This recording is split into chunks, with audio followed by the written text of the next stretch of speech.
Oh, okay. Great. Yeah.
Hi, Donna.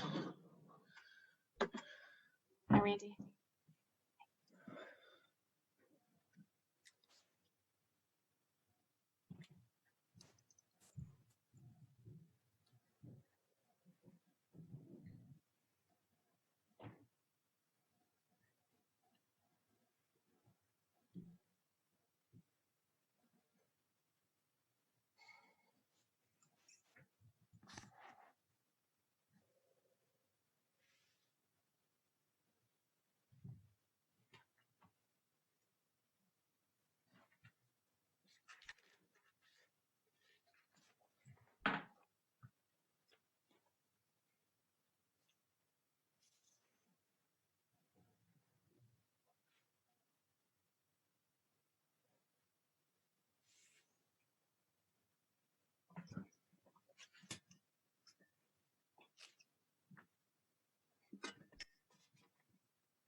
Hi, everybody.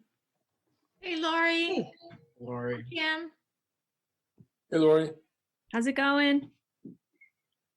Pretty good. Good. Amber just said she could get used to doing board meetings on her sofa. Yeah. I would agree. But one of the things that happens, the IU is so huge, it's like 80 miles end to end. Our attendance has been like far better at doing Zoom meetings. Yeah. Let me just get incredible. this better background. Hi all. Hey Laura. Hello. That looks like Hello. your backyard if I didn't know better that it wasn't sunset yet.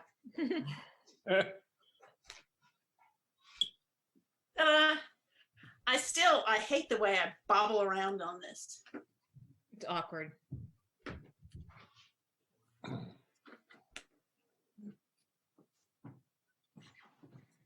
Chris.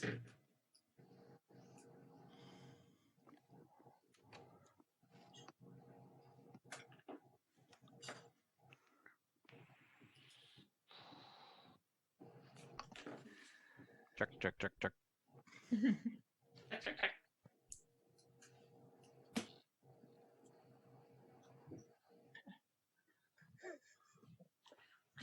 I am so bad with that's straight on, I think. Not good. All right, so we got Lori. Hey, Nabil, Yes. I'm sure there's supposed to be somebody, I'm supposed to be able to flip my screen here. What do I do? If you go to your preferences Uh-huh, and then your virtual background, all right. and you can select mirror my video. That Did I should do it. select it? Did I unselect it? Whichever one, if you want, whichever one you have, Right. you can do it or undo it. David, it looks fine to us It to does. look back. All right. Okay. It's supposed to look backwards for me. Yeah, yeah. Yeah, but you can just flip it so it looks good for you too. All right, got it.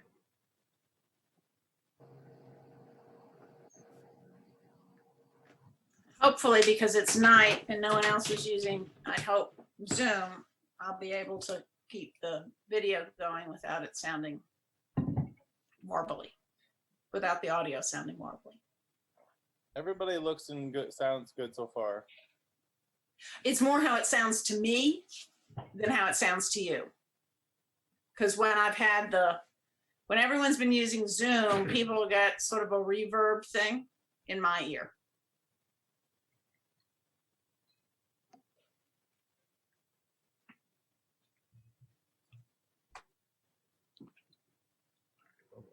So do we stand for the Pledge of Allegiance? No. Good. Because then you would just see all of our midsections. Pretty much, yeah.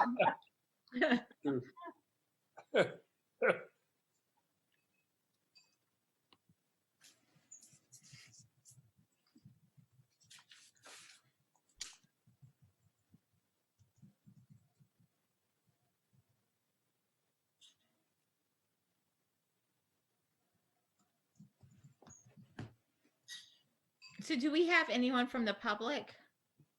Yes, there's 12 attendees. Oh my goodness. Okay. Oh, I see that now in the top.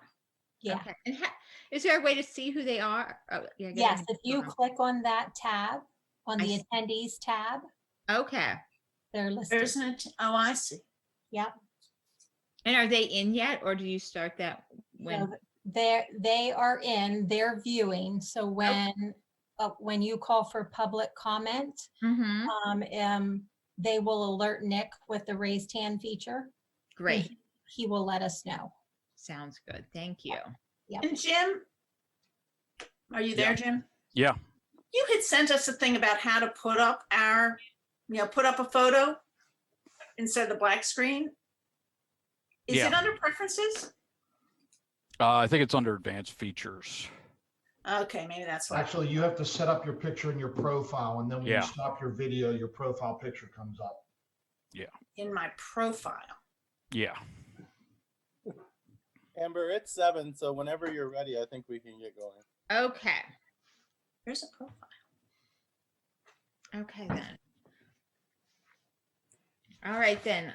We'll go ahead and get started. Good evening. I'd like to call to order the April 27th, 2020 regular board meeting of the State College Area School District Board of Directors. I would like to ask everyone to please join for the Pledge of Allegiance.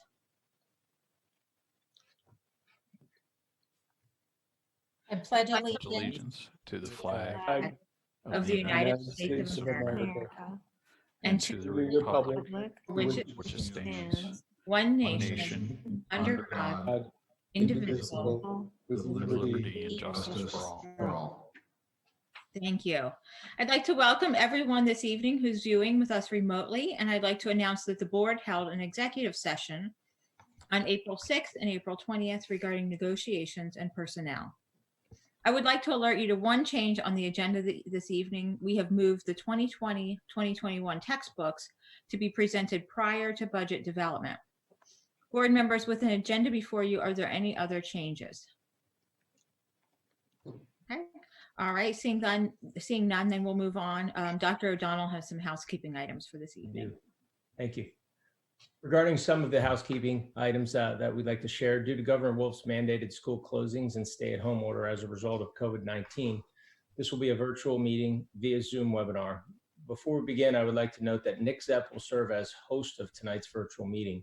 The IT help desk is available during the meeting if the community encounters technical difficulties, and they can be reached at 814-231-7743. A few notes for meeting participants. When board or community members want to speak or make a comment or ask a question, please use the raise hand feature in the Zoom program accessed under the participants tab. The host will lower hands and unmute speakers as necessary to assist with the flow of the meeting. Pursuant to Board Policy 3, at least 5 board members shall be present in the boardroom, 4 of whom must be physically present, with the 5th or an additional member or members able to participate remotely. As a result of the global pandemic, all board members are participating remotely this evening. Policy 9 provides that where discretion is directly and/or by implication granted to the board may depart from policy. Given the extraordinary times and circumstances that we find ourselves in, the board is choosing to exercise its discretion and depart from Policy 3's requirement of at least 4 board members being physically present. The board will continue to monitor the situation and make decisions on a case-by-case basis to continue or not with meetings in this manner. The board will return to strict adherence to Policy 3 as soon as possible. Thank you. Thank you, Dr. O'Donnell. At this time, I would like to call on the board secretary for a roll call. Dr. Bader, Yes, present.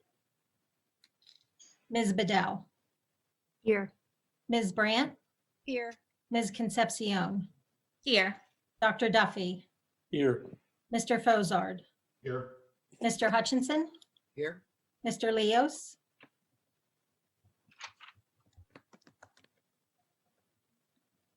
Sorry, I was muted. Here. Ms. Zidney. Here. Okay. At this time, then, we'll be moving on to communications, and I would like to call on Dr. O'Donnell. We'll have an update on COVID-19 and remote learning, some recognitions and senior activities related to the class of 2020. So, Dr. O'Donnell?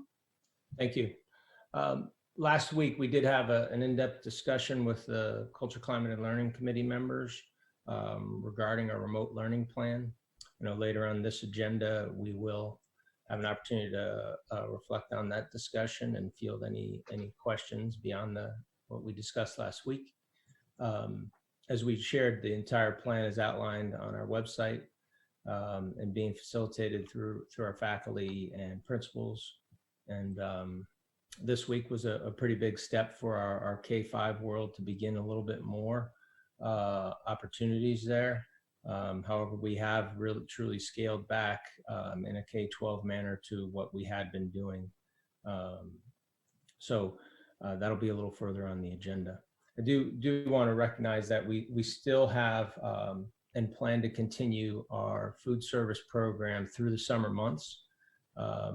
Megan Shaper is working with Randy so that we apply to extend through those 3 months. It's going well. Last week we served a little over 11,000 meals to our students, and we realized that the financial impact is being felt by many of our families, and we'll continue with that support. We'll also continue with our rolling needs assessment, which has been sent to families on numerous occasions and continues to be on our website. That's being facilitated through our social workers with support of Jean Knaus, our Director of Student Services. And with the help of the community and our foundation, we're also resourcing those social workers to help provide specific supports that they uncover through their direct interactions with families. I'm going to move on with some congratulations here. I'd like to congratulate senior Jupiter Ding for a truly out of this world achievement. Jupiter recently qualified for the 2020 USA Astronomy and Astrophysics team, one of 10 students nationwide who advanced through 2 rounds of testing of the National Astronomy Competition. Never before have we had a SCASD student make the team. The team will represent the USA at the International Olympiad for Astronomy and Astrophysics in September in Colombia. So congratulations to Jupiter. I'd also like to congratulate Maya Bukanevich for being named to the girls basketball first team All-State. Maya averaged 20.8 points per game during her senior season and will play for Rice University next year.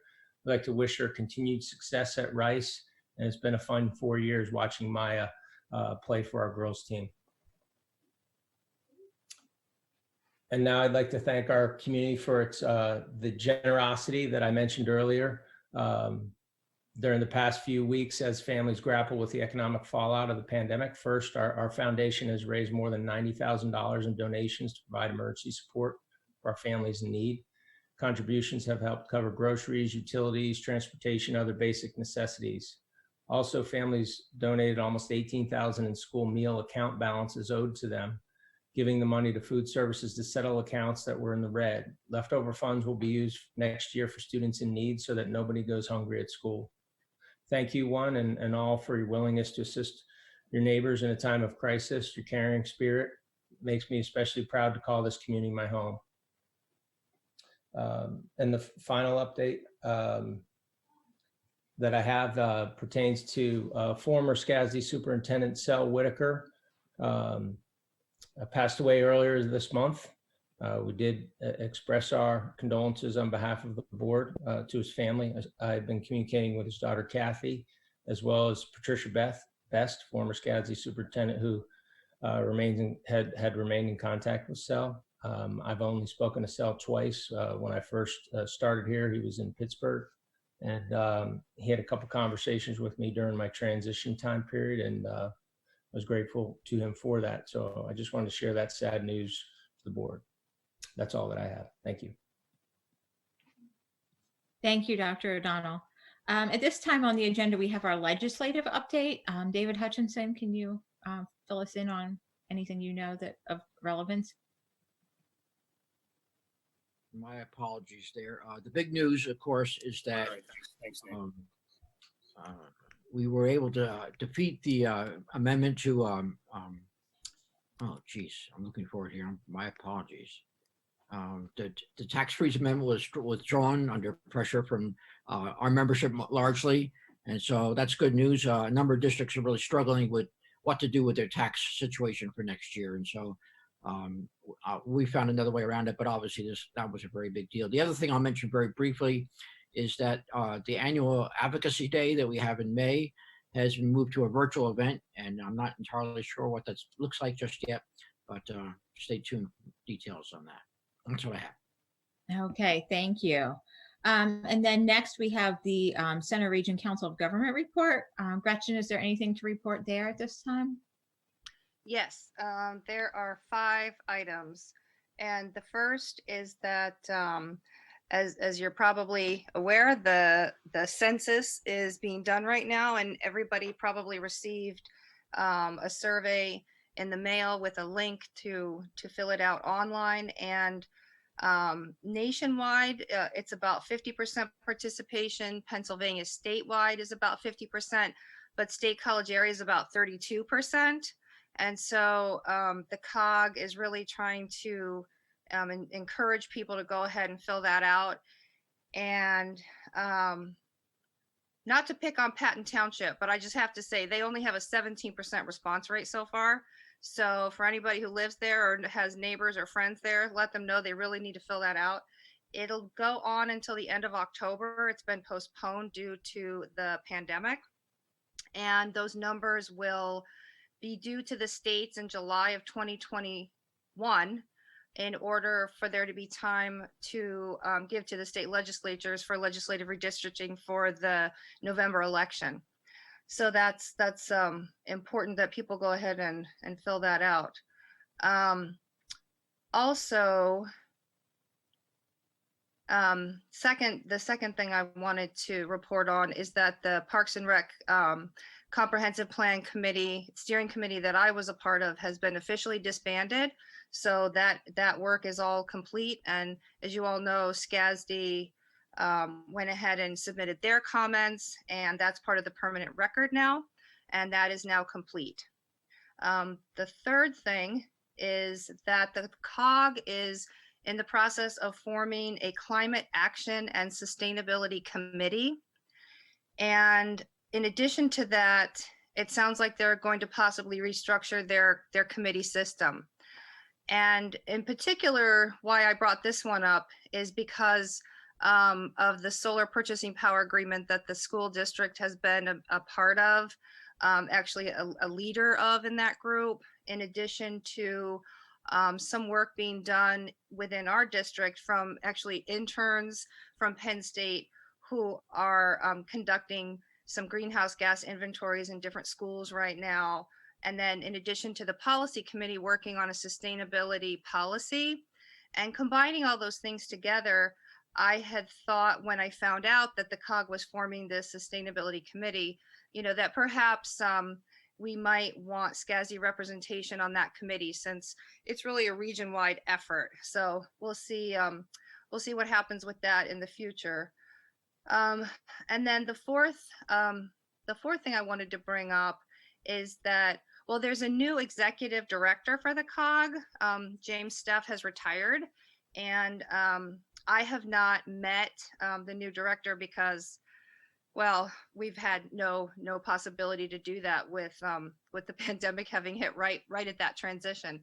But his name is Eric Rosenberg, I believe, and he reported that the COG is able to hold their meetings, their public meetings, online on forms like Zoom, like are so often used right now, and that is now legislatively been declared that until the emergency declaration is over, that public meetings, it is legal for all public meetings to be held online.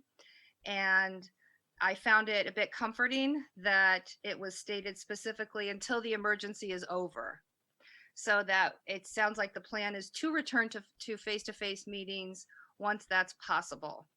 And then lastly, it was brought to my attention that WPSU has a list of virtual meetings to inform the public about public meetings. And I was wondering if we may want SCASD public meetings to be listed within that WPSU list of virtual meetings, both for our board meetings and then also committee meetings as well. And that's it. Great. Thank you, Gretchen. It does seem Amber? like listing those. Yeah, Jim? Amber, I just had a quick question for Gretchen. The reapportionment is 2022, right? It's not for this November. Correct. Yeah, Yes. yeah. Okay, maybe I didn't hear you right, but okay. And actually, now that you brought that up, it was also, and I don't know the details about this, but some federal money is allocated based on census numbers. Right. And so that's just another reason, in addition to the legislative redistricting, that we really would like for it's to our benefit as citizens in this region to fill out the census surveys. Thanks. Great, thank you. So at this time on the agenda, we have time for public comment. If anyone who is attending the meeting virtually would like to make a comment, please state your name and where you are from, for example, like township or borough. Each individual is limited to comments of up to 3 minutes as time permits for items on the agenda or related to board business. If anyone who is attending would like to make a comment. We have a comment from Denise Cameron. Denise, your mic is on. Hi, Denise. Okay. Hi there. Actually, just a question. Are you going to be reviewing item C, the 2020 senior activities and graduation that's on the agenda? It looks like that was passed there, or maybe that's coming at a later time.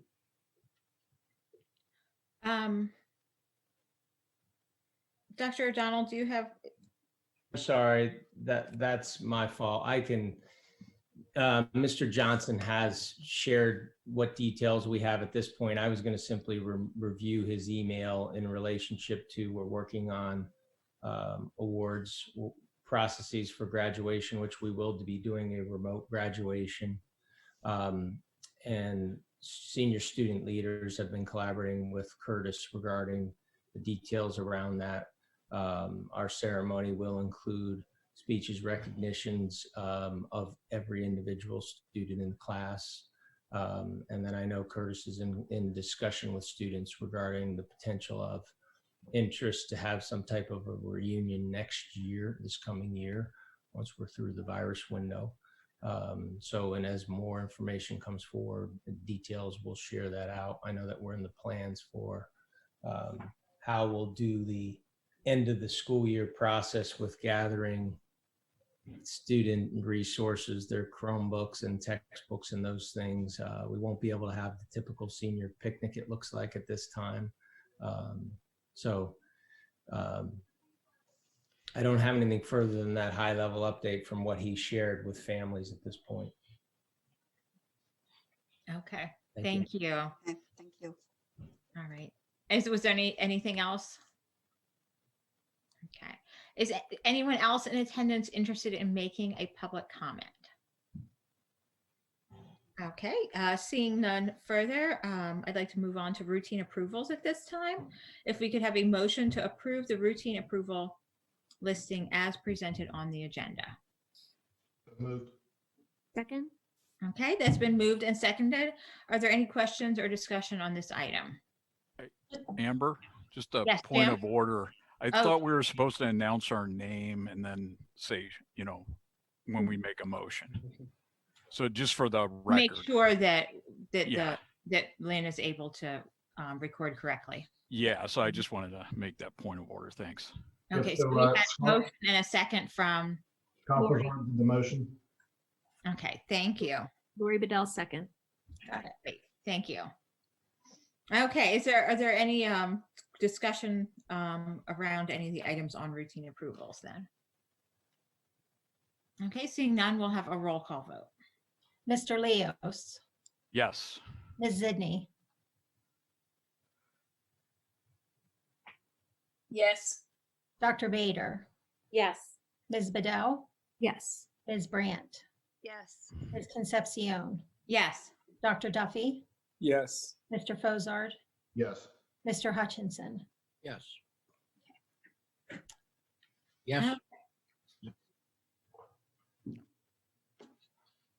Okay. Then moving on to action items, as that item has passed. The first item under action items is a motion to accept the bid from CDWG for Chromebook devices for the 2020-2021 school year. And this can be seen in attachment 6A.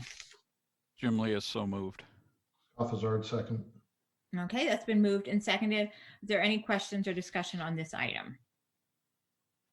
Is there any public comment on this item? Sorry. Oh, yeah, sorry, Jim. Go ahead. I'm sorry, because the screen moved to show the agenda and then I was Yeah. not able to see raised hands, actually. Sorry about that. So, Okay.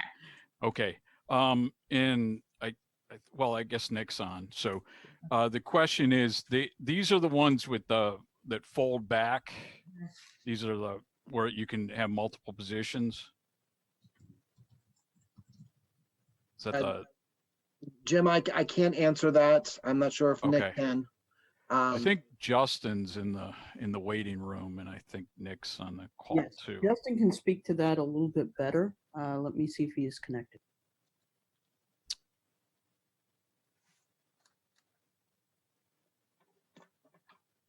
Justin, are you there? Yeah, can you guys hear me? Yes. Yes. And congratulations, by the way. Thank Justin you. is our new IT director. Thank you. Yes, the model that is in this memo is the one that folds back. Okay. Is that? I mean, I see the way my kids treat them. Is that okay? Have we tested that out on the? Sure. We have, so we've been using that model for about 2 years now. Okay. The one difference with this model is it's kind of a mid-level, but it's the same hardware and stuff like that. It's not the 500E with the stylus and stuff that we typically use. Right. Okay. And it's touchscreen too, right? Yep, it is touchscreen. Yeah, that's a good machine. Yep. Thank you. You're welcome. Okay, any other questions on this item then, or any other further discussion? Is there any public comment? Is that no public comment? Okay, then we will have a roll call vote. Ms. Zidney, Yes. Dr. Bader, Yes. Ms. Bedell, Yes. Ms. Brandt, Yes. Ms. Concepcion, Yes. Dr. Duffy, Yes. Mr. Fozard, Yes. Mr. Hutchinson, Yes. Mr. Leos. Yes. All right, that item has passed. Item B is a motion to approve a care coordination agreement with Clear Child Care Services Incorporated. This is shown in attachment 6B. Dan Jim Duffy, Leas, so moved. Second. Okay, I didn't quite catch. Jim Leas seconded. Who did the motion? Dan Duffy. Dan Duffy. Okay. So we've had a motion and a second. Are there any questions or discussion on the motion?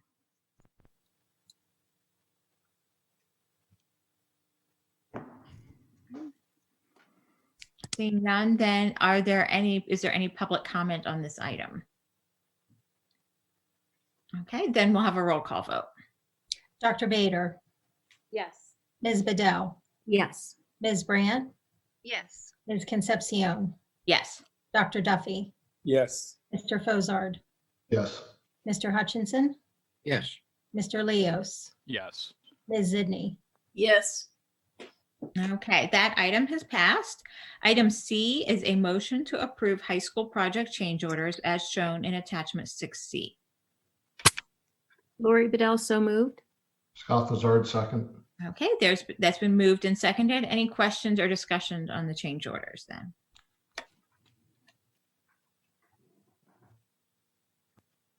Okay. All right, seeing none, then is there any public comment?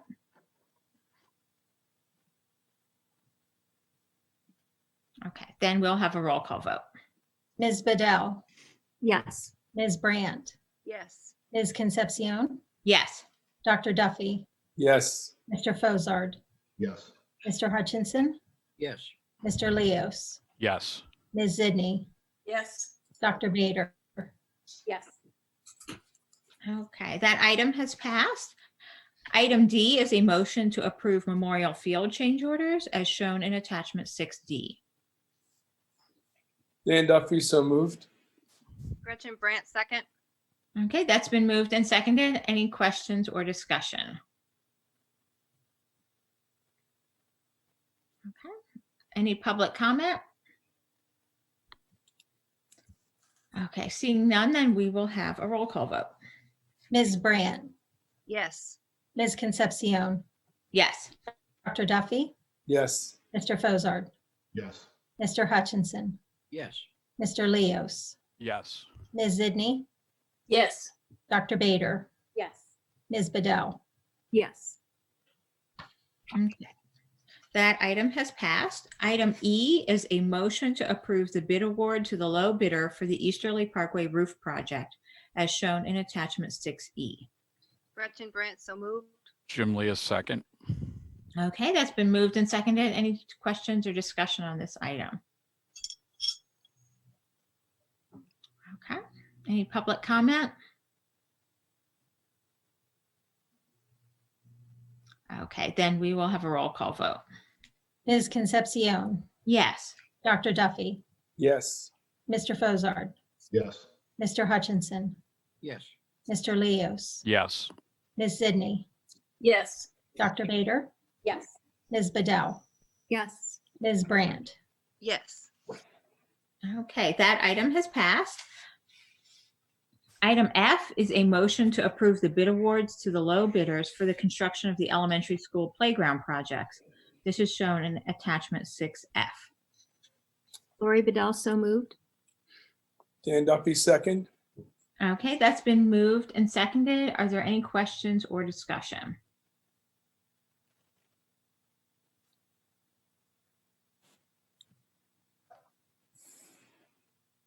Okay, any public comment? Oh, whoops, I see Laurel now. Laurel, go ahead.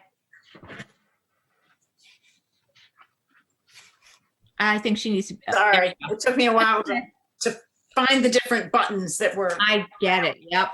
I just wanted to check on a couple of the questions I'd sent in earlier. There's quite a bit of discrepancy between the bids. And I was wondering about that. What the likely reasons are for the price difference between the two bids? Mm-hmm. Yeah, I Ed, mean, do you have any? it's hard to say when you have two bidders. Whatever, I would say would probably be, speculative.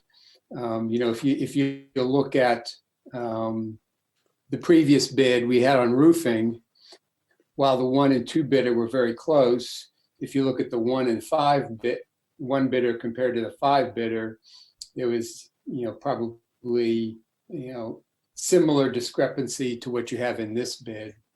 I don't think it's an alarming discrepancy. You always like to see bids close, but when you have 2 bidders, I don't think there's anything that raises any huge red flags there. Okay, I just, they both came in under budget, which was great, but that's what I was wondering. And it sounds like you answered my other question, which was whether there were any other bids besides these. Yeah, we had incomplete or something like that. I believe those were the only 2 bids received. We had, I believe, it was either 5 or 6 contractors who were had bid packages and were asking questions for whatever reason. Again, it would be speculation on my part. Several of the bidders chose not to bid. These were the only 2 we received. And when we vote now, is that on the contract or does the contract then come back to us? Yeah, on construction bids, we have never taken a second action to approve the contract itself. It's a standard AIA document. With all of our projects, we've approved the bids. The board has approved the bids, and the contracts have been generated based on that approval. We haven't brought specific contracts back for any other bid that I can recall. Yeah, I didn't think so. And the last thing was just if you can update us, and it may be more appropriate after the vote, on what the construction schedule is that's included in the contract and in the that was in the bid. Sure. The documents called for the project to begin whatever the Monday was in June after the last day of school. We have spoken a little bit with the contractors, informing them there may be an opportunity to begin as soon as May 1st. After this award, we'll have more of those conversations. I expect we'll see some work starting in May if things would dry out a little bit. But we have at least a month head start here based on where we thought we were in terms of what we specified in the bid documents.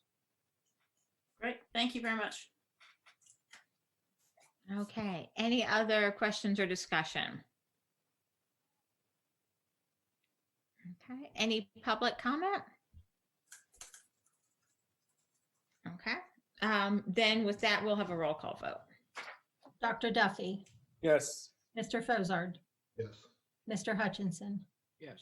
Mr. Leos, Yes. Ms. Zidney, Yes. Dr. Bader, Yes. Ms. Bedell, Yes. Ms. Brandt. I think she stepped away for a minute. Okay.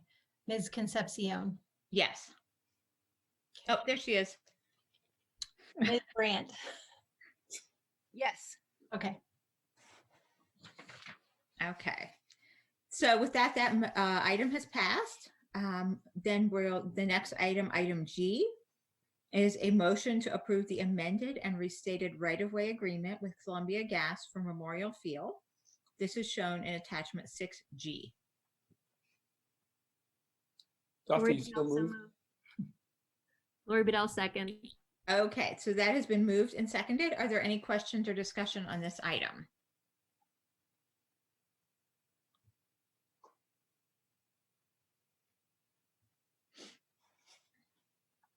Okay, sorry, I lost the participants list again.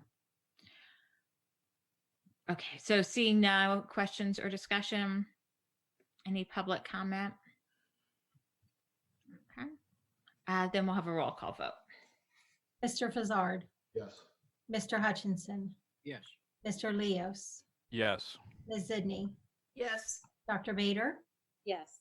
Ms. Bedell, Yes. Ms. Brandt, Yes. Ms. Concepcion, Yes. Dr. Duffy. Yes. Okay, so that item has passed. Item H is a motion to approve the amendment to pupil transportation agreement with the district's transportation contractors as shown in attachment 6H. Duffy, so moved. Jim Lee, a second. Okay, that's been moved and seconded. Any questions or discussion on this item?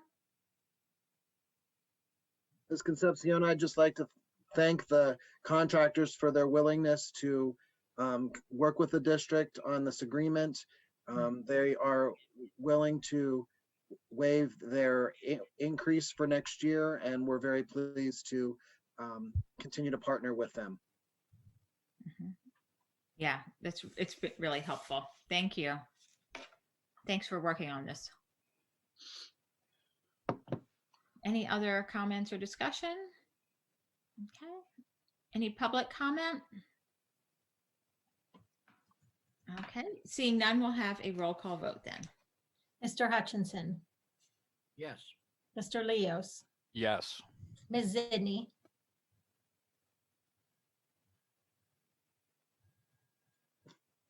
Ms. Zidney, Yes.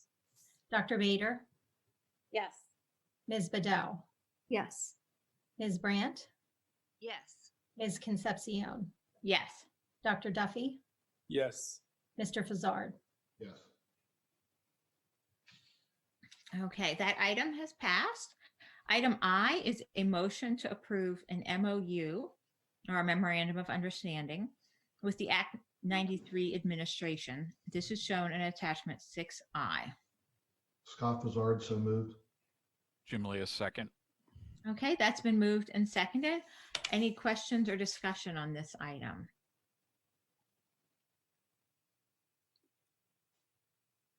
I just want to say how grateful we are for the administrator group for doing this. Very much appreciated. Very much so. Yeah. Yeah. Thanks for stepping up. Yep, exactly. Really helpful, especially at this time and this budget season being really an unprecedented situation for our district. Yeah. Okay, any public comment on this item? Okay, seeing none, we'll have a roll call vote. Mr. Leos, Yes. Ms. Zidney, Yes. Dr. Bader, Yes. Ms. Bedell, Yes. Ms. Brandt, Yes. Ms. Concepcion, Yes. Dr. Duffy, Yes. Mr. Fazard, Yes. Mr. Hutchinson. Yes. Okay, that item has passed. Moving on now to information discussion. Item A will be student learning textbooks for the 2020-2021 school year. This is shown in attachment 7B. As I had mentioned earlier, we moved this to be prior to budget development, and we'll have Will Stout and Christine Merritt here to present on the request for textbooks for the upcoming school year. Thank you. So we have scaled back our anticipated textbook requests quite a bit due to budget challenges resulting from the COVID closure. So the books we're bringing forward to you tonight are books that we feel are just critically needed for next year, just to help us with the courses. I'd like to go through very quickly. We're looking for, in most cases, a class set of texts. And sociology is a very highly enrolled course in the high school. And we're looking to purchase 65 new sociology books. The current books are 14 years old and in very bad condition. We would also like to purchase an additional 60 digital licenses with that book so kids could access that from home. We are looking for a class set of 30 books called Government Alive for our Democracy in Action sections with 6-year digital licenses. This is an updated version of the same text that had been used previously in this course. Again, they are very outdated and in very poor condition. We're looking to purchase 30 economics texts with an additional 25 digital licenses, and we can no longer purchase our additional copies of our old text because they're no longer available in condition that we can use, and they're in very bad condition. For our IB program, we were looking to purchase 20 copies for IB Spanish Ab Initio Year 1 and IB Spanish Ab Initio Year 2 and IB French Ab Initio Year 2, 20 texts with those classes. To note, those are classes that are co-seated, so students who are not in the IB program would also be able to use and access the texts within the class that they're in. And lastly, 2 CTC books, Culinary Arts 1, Foundations of Restaurant Management and Culinary Arts. We're looking to purchase 24 copies of that, again, 1 class set. And Culinary Arts 2, Foundations of Restaurant Management and Culinary Arts Level 2 for that course to better prepare students for the industry and for the ProStart certification. Textbooks will be available for public review. It's a little different right now that we're closed, but if they would like to call me at 814-231-1082, the curriculum office, we'll make those textbooks available for public review upon request. Okay. All right. At this time, we'll have questions from board members, just for purposes of logistics. I'll just call on people in order to see if there are questions. Lori, any questions? No, I don't have any questions really. I'm just I guess maybe I do have one question. The text that really stuck out to me was the economics textbook, just because the note on there talks about combining college preparatory and advanced econ courses and then IB. So I'm just wondering if how much that is really changing what kids are learning in economics or the kind of exposure they have. So this textbook is just a better overall fit for an updated version of the text that was used in the course, which we felt really didn't achieve our curricular goals in the way that we would like. It was a fairly old text that was with that course as well. All of these are 10 years or plus, and we didn't have a lot of them to begin with, so the condition is very poor. We can't buy replacement copies, things like that. Yeah. Okay. Thanks. Okay. Gretchen, any questions? No, I have no questions. Okay. Dan? Yeah, I'm curious about being an amateur cook myself. I'm curious about the culinary textbook, and I'm curious about the ProStart certification. I've heard about some of the other certifications offered through CTC. Has this been a practice which has been carried on from year to year for a while, or is this an upcoming practice with the change in materials? What does the ProStart certification do? So I'm not the CTC director, but I can tell you that each program does look to offer industry certifications. And that is one of the industry certifications for our culinary program. I know that Zach Lorber, the teacher, was on the attendees list. He may be able to answer that question if he has his hand up, it looks like. If okay, Nick could turn. Hey, Dan. So Hey, Jack, how you doing? I'm great. How are you doing? I'm all right. Good. This is a new certification. We're looking to align the industry credentials with the other ones we already do. So the National Restaurant Association offers ServSafe, which is our food safety training. and this would bring everything together under one consistent umbrella. The old textbooks that we're currently working out of are more aligned towards a post-secondary audience, and this is much clearer, has better universal design, much more user-friendly, and much more current information. Great, that's great. Oh, by the way, I now have a better sense of how to make focaccia, thanks to your kid. I'm glad you enjoyed it. All right then, thank you.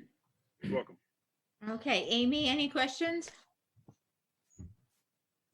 Nope. Scott? Oh, sorry, Amy, no? Scott? Yeah, two quick questions, I think.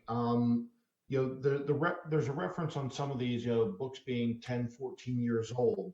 Do we have a plan going forward for how long we will use textbooks, or is it really based largely on their condition, an ongoing evaluation of course content versus textbook? Just quickly, how what's the rotational cycle? And then the second part of that is most of these have digital licenses, and I think from what I saw, most of them are a 6-year license. So if our rotation is beyond 6 years, is there the opportunity to renew the digital license, and roughly what does that usually run? Is that like 50% of the first cost or whatever? So thank you. First of all, it depends on the companies. Each company sets their own rate. So we can purchase 3 years digital licenses, but then they're much more expensive. A 6-year seems to fit our window because we're on a 6-year curriculum review cycle. So it fits within that window a little bit better for us. But we don't get rid of textbooks just every 6 years. As you can see, that's not our practice. We pick books that we think will have lasting durability for a course, and we vet those with several internal tools and a teacher committee. And so as far as purchasing additional digital licenses beyond the 6 years, we are able to do that. It depends if the company supports that platform and that version. So sometimes we have to purchase, they will sell us the, at a certain, whatever cost we negotiate, some additional licenses. And sometimes we just don't use the digital licenses beyond 6 years as well. It just depends on the company and the situation, but we are able to purchase them as long as the company offers them. Great, thank you. Mm-hmm. Okay, David, any questions? No, thanks, Amber. Okay, Jim? Yeah, so there's a good question, Scott. And the sort of a follow-up with that is if people want to examine them, can you get a trial digital license for them so they don't, we don't have to exchange hard copy? That's a great question. And I'd love to say yes, but textbook companies are very proprietary about who gets the digital licenses. And we would probably be able to purchase one so people could see them, but they're very unique. You have to log in. We have to register you as a student. And so basically you're using one of the licenses by reviewing the online content. We would reach out and ask the representatives if they would be willing to, if they would be able to provide us with one, but chances are they aren't. So we do have copies, hard copies of the book that we would be able to make arrangements for people to pick up. Okay. Thanks. Okay, Laurel, any questions? Yeah, thanks. Thank you for putting this together. And also I know you came and spoke with us during CCL about this, so I appreciate that. So with things like, for instance, social studies and 65 texts, actually that's not a good example. When the other ones would be better when we have more digital than the actual textbooks. I assume that's because each student would get their own digital, but then we only have the classroom set of hard copies, right? Correct. And I know often with things that I look to purchase, books and all, the digital is it's very little add on to the hard copy. Is that the case here, or could we actually go further if we did more digital versus the hard copy? So that's a really good question, and it depends on the company. Typically, if you just want to buy digital copies, it's really no cheaper or not much cheaper than buying the book. They want you to buy the book and then the digital copies are cheaper if you buy some books. So they give you some licenses that are less expensive. They are different companies have different price structures for those things. So we look at all of them, and we negotiate to get additional licenses and additional time on the licenses, and it's wheeling and dealing with each company. Yeah. And they seem to have figured out that people get classroom sets, so they've raised the cost per book compared to what they maybe used to be. I was also curious that the world language classes did not have digital, because to me, that's one of the things that often kids do practice orally or with the computer. Is that just because they're not available, or were they prohibitive? No, they just, the IB coordinator did not request digital licenses, and it's possible that company doesn't provide digital licenses, that there are other content that the teacher uses from other areas that they didn't, there's not a digital component to the textbook. Okay. And then the last thing, probably following up, I guess, on Scott and Jim as well, in terms of the budget issue, is I appreciate the effort that went into culling this down given the current economic situation, but at some point in the future, it would be helpful to see what some of those things that we might then expect coming up sooner than we might otherwise, because this may give people, including us, a false sense of the needs, because you are being so targeted this time around, though I appreciate that effort given the situation. Thanks, Laurel. And I had a list of what we were hoping to purchase and then what we are purchasing, so that we won't lose track of that, believe me. Yeah. No, I was just wondering more what it might have been otherwise, just for my own sense of how these budget cycles go. Sure. Okay, any other questions from board members? Okay, thank you, Christine, so much for being here this evening to go over this. Thank you. And we certainly appreciated, the update in Culture, Climate, and Learning Committee as well. Okay, so if that is all on that item, we'll move on to item B under information discussion, which is fiscal stewardship. We'll be looking at the budget development process shown in attachment 7A. And Randy Brown and Donna Watson are here to present an update on this process. So Okay. we'll let them go through their update. If you have any questions, raise your hand electronically, but we'll try and do the update and then take questions at the end for the most part. I'm going to, Amber, I'm going to just kick off with a few overview remarks and then turn it over to Randy Brown and Donna Watson. Okay, thanks.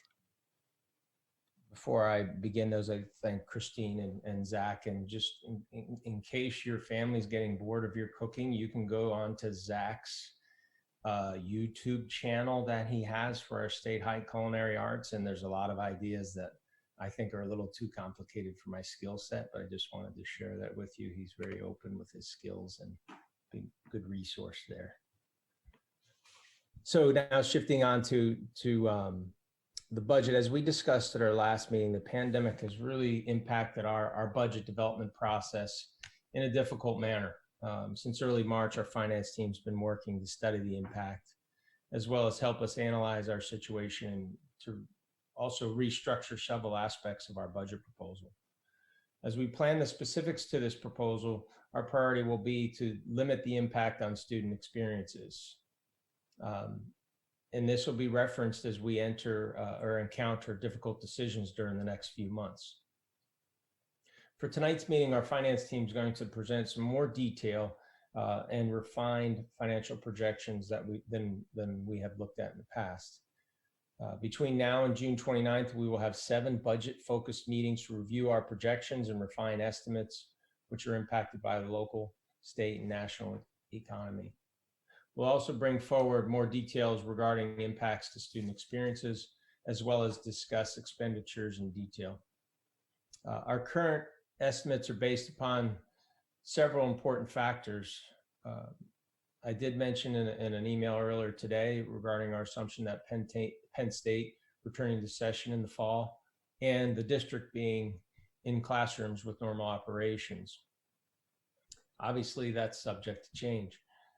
Please know that when we mention the Penn State dynamic to our planning, it pertains to the indirect impact, not what Penn State pays us directly with the in-kind obligation.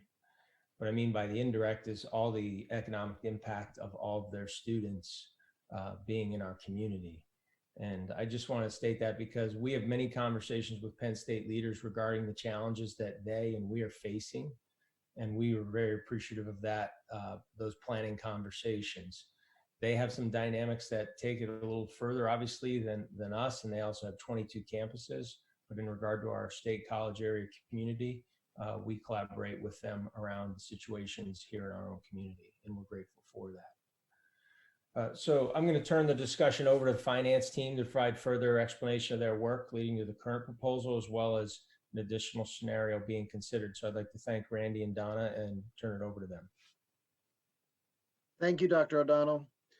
Board members, the finance team does continue to work to better understand the current and potential impact of the pandemic is having and may have on our district's financial situation. As we've discussed before, we take advantage of our relationships with our legislators, PASBO, school district colleagues, area governmental and business relationships, as well as the news we all receive daily. Our goal is to present you with an informed budget proposal. I'd like to turn over to the presentation that was attached to the agenda and walk you through. There's multiple documents tonight attached. There's a memo as well as the presentation, and then the supplemental presentation from PASBO. So if we could have the presentation queued up, please. I'll go ahead and get started. Thank you. The Finance Committee met last week, and at that meeting, we discussed the dramatic economic decline that we've experienced over a very short time period. This economic decline, as I understand and has been communicated, has occurred over a very short time, much shorter than the last couple of economic declines that we've incurred. Although it's been short to get started, the recovery is predicted to be even longer. So because of that, we need to be very careful with how we view our predictions and make our estimates.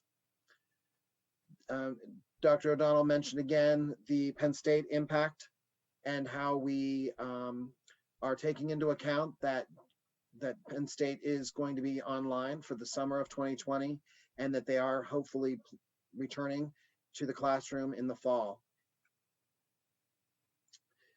In 2019-2020, we are continuing to pay most district employees, and that's per the state legislation of Act 13. The state revenue, we are in the current budget proposal, we are expecting some state and federal decreases in revenue, but we, at least in the next fiscal year, we are expecting those decreases to be offset by CARES Act funding. We went over 2019-2020 budget projections, also our budget proposal, and multi-year projections. So I'm not going to spend a lot of time going over those right now, but I will share with you some highlights. So moving on to the next slide. This slide is one that we show every year during the budget development process, but not generally until we're closer to the end or maybe even at the budget hearing. In this slide is showing you that we are vastly funded by the local revenue or the local economy for our revenue source at 81%, whereas state and federal are together 19%. Next slide shows that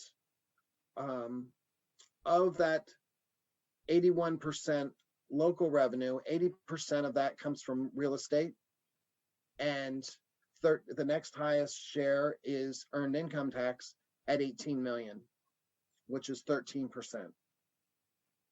Next slide shows that the real estate tax in total is comprised of 4 different categories: current, referendum, interim, and delinquent.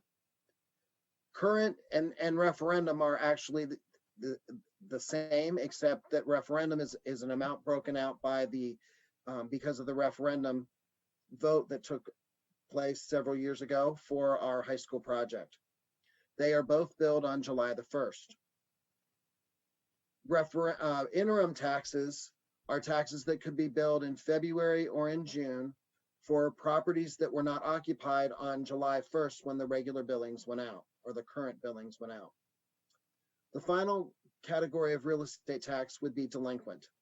Delinquent is what is collected by the county after our district collectors are unable to collect. When we do bill typically on July 1st, taxpayers can pay in the discount phase or penalty period. If they do not pay by December 31st, then they're turned over to the county to begin collection. So if we don't receive the tax in the current period, then it's turned over to the county and we may receive it in the delinquent period. The next slide is a table explaining the various impacts on our real estate revenue. First is collection.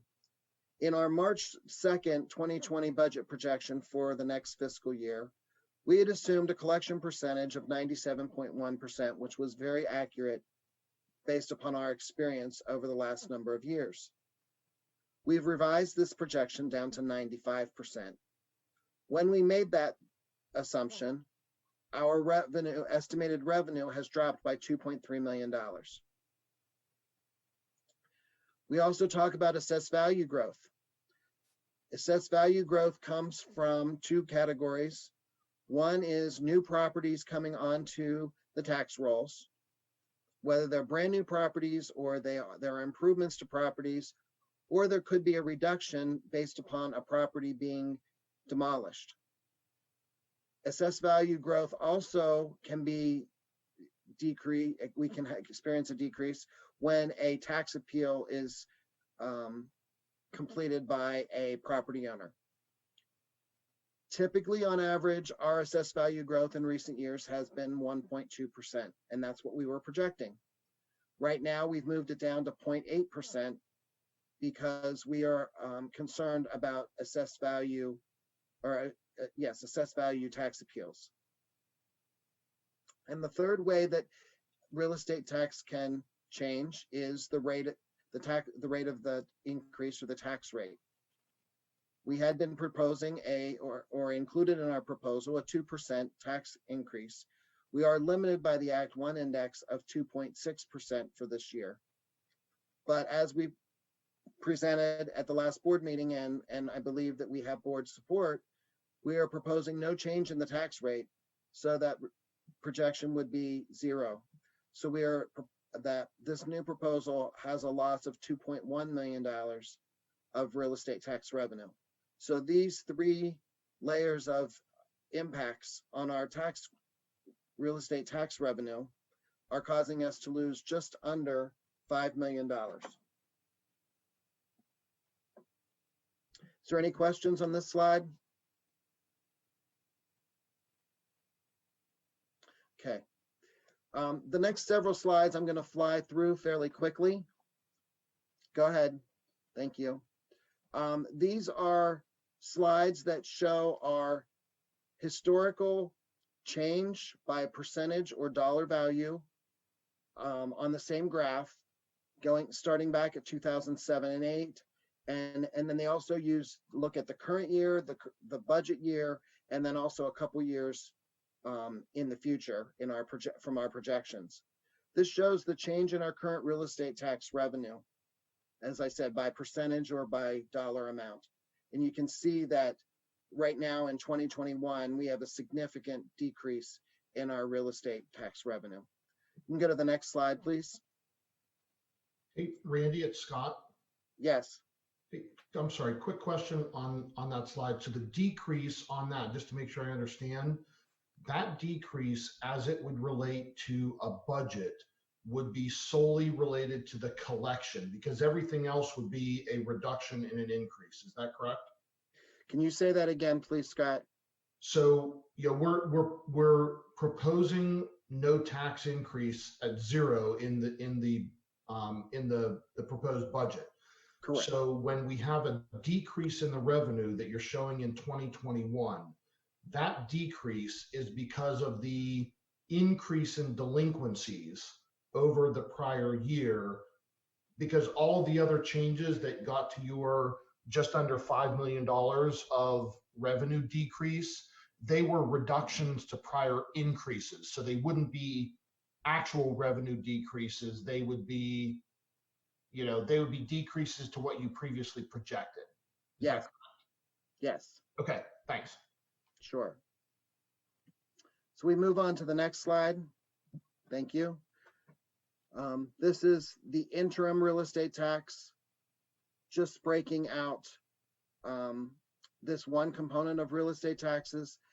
This one has a lot more volatility, and it's related to new buildings or new properties coming onto the tax rolls.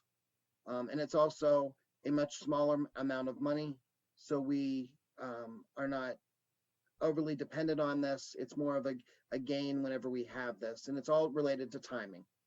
Go to the next slide. We look at earned income. Earned income is has some volatility as well, but again, this year and in the next couple years, we are potentially being impacted by this pandemic and the local economy. We are only estimating. We do not know for certain what will hold true. Next slide is talking about real estate transfer tax. Again, this has a lot of volatility, and then again, this is just the net change. So it's not whether we are receiving more or less necessarily year to year. This is just the change, comparing the net change from one year to the next. Go on to the next slide is delinquent taxes. Again, this is talking about the net change. This revenue is in relation to when someone doesn't pay their bill in the current period, then it's turned over for collection. There's two points of emphasis for a taxpayer to pay their delinquent taxes. One, to not incur additional penalties and interest, or two, in order to sell their property, they must have the delinquent taxes paid. Next slide is investment earnings. Again, it's just a somewhat large component of our revenue stream, and you can see that the net change again has varied over time, but compared to real estate and earned income, it's not a large portion of our budget. Next slide.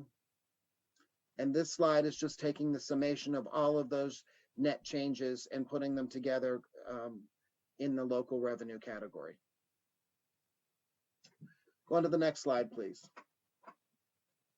So when we speak of other revenue types as a part of our budget, I'm sorry, Ms. Zidney, you have a hand raised. Did you want to ask a question?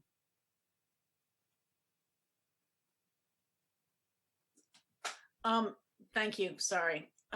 Just quickly with the earned income. Yes. How quickly does that show up? Is it based on, because this has been so sudden, is it based on the 2019 taxes and then the immediate past year taxes, or how quickly does it show?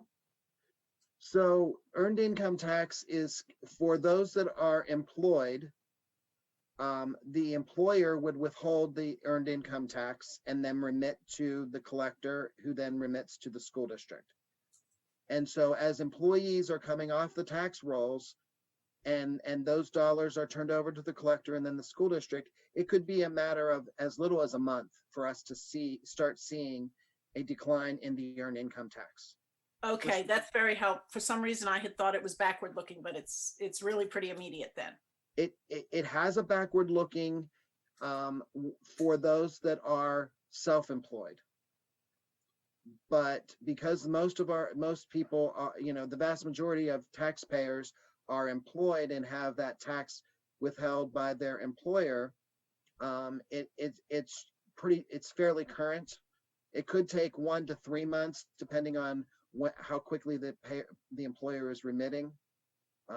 But there is an annual factor for some, but it's not the vast majority. Okay. Well, that's very helpful, because it also means that once things get moving again, we're not then getting a lagging hit, or much of a lagging hit from this. Correct. Once people are back employed in the workforce, we will begin having that revenue stream again. That is correct. Thank you. Yes. Thank you. So looking at some other revenue types, again, some of this I may have already gone through, but looking at the high points of earned income, we are projecting a 10% loss, whereas our historical growth is 2.5%. Real estate transfer tax, we are looking at a decline from 1.6% growth to only 0.9% growth. Delinquent real estate, we're currently budgeting at a 0.5%, which will be changing the assumption to 0.7, which is an increase of $350,000. Following the Finance Committee discussion, we went back and looked at our assumptions on the delinquent, and even though we're looking at a lower collection rate, that, as I said, that will increase our delinquent amounts turned over for delinquency. And so we do believe that we need to increase that projection for the delinquent revenue, hoping that although some people may be delinquent come December 31st, in the first half of the year, maybe they will be able to, of next year, they'll be able to pay that tax. Moving on to slide 16, please. Looking at our revenue in our future years, in our projection, the recovery period is uncertain. We are looking at about a 2 to 3 year recovery period at this point in time. Some additional revenue types to look at, which are obviously much smaller in percentage of our total budget, but may be impacted. The local services tax, it will be impacted because that is withheld again by per paycheck from an employer from an employee by the employer, and then remitted on a monthly or quarterly basis. That tax, if a dramatic number of people are not employed, then they won't have that remitted. The payment of in lieu from Penn State University that Dr. O'Donnell mentioned earlier, that is paid based upon the parts of their facilities that are not used for their educational mission. They are usually leased out to other tenants. And if they're not making money there, they may be reducing that portion because they are based upon a lease. Property tax reduction, that funds the homestead farmstead. We have been guaranteed an amount of that for the 2020-21 budget, but beyond that, that may be in question. That the source of that state revenue is the gambling revenue, gambling funds. And then delinquent real estate, I think we've talked about that, but we are unable to quantify the time period of the actual receipts. Especially, there have been times when the accounts that go delinquent are for some fairly large properties, and so determining when those properties will, the property owners will make payment, or whenever the properties are then sold and transferred, and then that revenue is paid, or that tax is paid, is somewhat difficult to determine. Moving on to expenses on the next slide, please. Salaries and benefits have been adjusted to reflect our current projections for all our employee groups. Our health insurance has been adjusted to reflect our negotiated rate. Future updates include adjustments, both recurring and non-recurring. And in the immediate years, our capital reserve transfer has been eliminated to close the budget gap, which is not something that we recommend very highly, but need to use our reserves and this type of reserve in order to present a more accurately balanced budget. Next slide talks about future years' expenses. keep in mind that salaries and benefits are 70% of our budget. We must continue to complete some rigorous analysis to identify any, if we are in the place where we need to identify any cost savings areas. Health insurance typically raises between 10 and 15, increases between 10 and 15% for the employer cost. And depending on what the future holds, that may be even higher than the 15%. PSERS rates over the projection period over the next 10 years have been estimated at 34 to 38%. And what we have heard from some of our colleagues is that because of the low earnings that PSERS is receiving right now on their investments, that the employer contribution rate may be even higher in the future. We have not begun to even estimate what that is. We will wait for the actuarial projections to come out of Harrisburg or some other other source.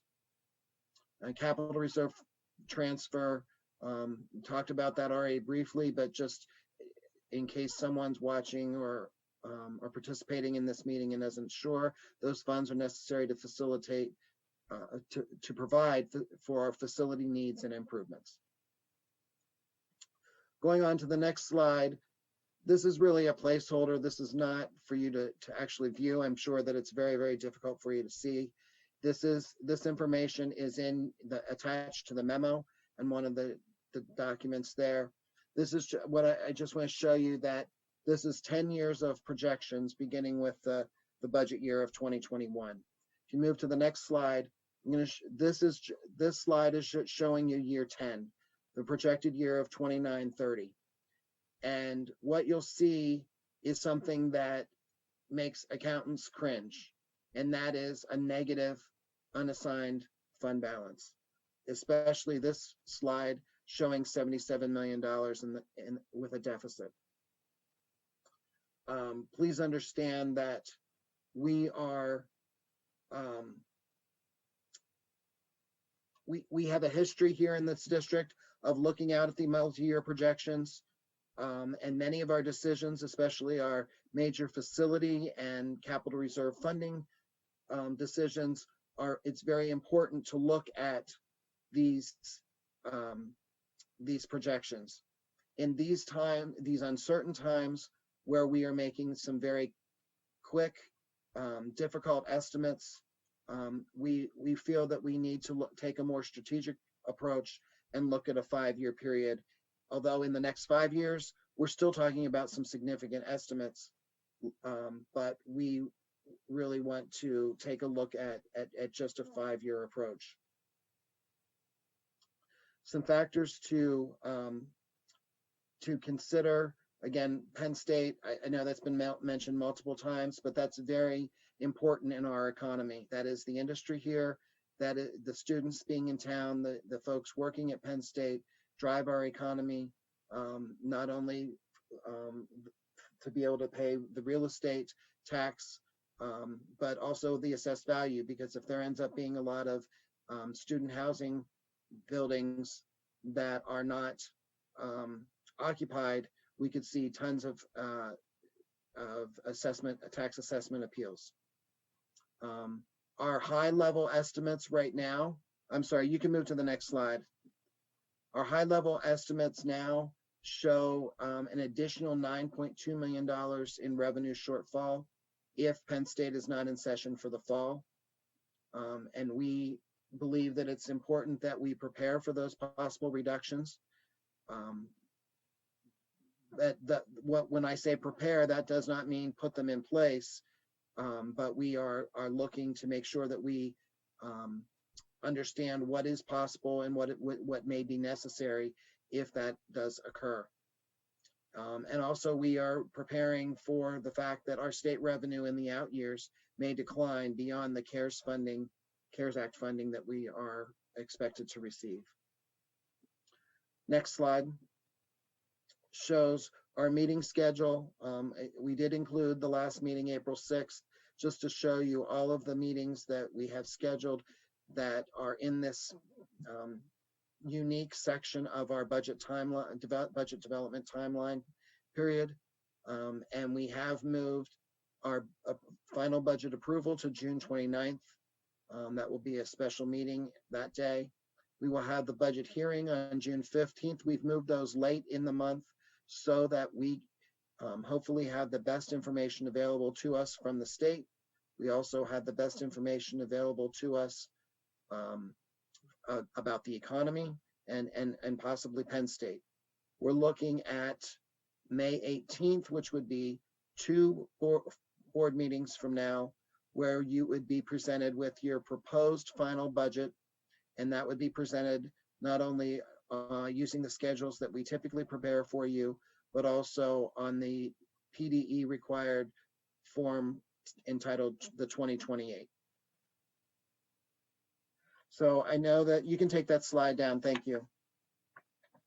I understand that that was a lot of information.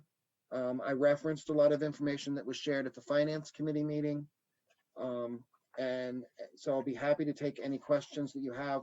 There was also, as I said, a memo attached that goes into much deeper discussion about much of what I talked to you about tonight. And I'd be happy to take any questions at this time. But before I do that, Donna, did I miss anything that we wanted to talk about tonight? No, I don't think so, Randy. Thank you. Thank you, Donna. Any questions, board members? Okay, I'm just looking for raised hands. Scott? Yes, so kind of 3 general questions for Randy and Donna. The first, Randy, I think you've given some reference to this in the past. I just don't recall. You know, we've said for, you know, in various stages over the years, and commented about the amount of our budget that comes from local sources. How does our percentage compare with either our cohort or neighboring districts or things like that? And that's not something, you know, I kind of need right now. I'm just curious because we, you know, I just don't recall, you know, where those sit in relation to, you know, those districts we compare ourselves to. So I can tell you because I just looked at it this week. The neighboring districts receive about 50% of their revenue from local and 50% from state and federal. Our cohorts, I don't know. I would suspect that it's a much higher percentage similar to ours because of wealth, but we can definitely look that up and provide that at a future meeting.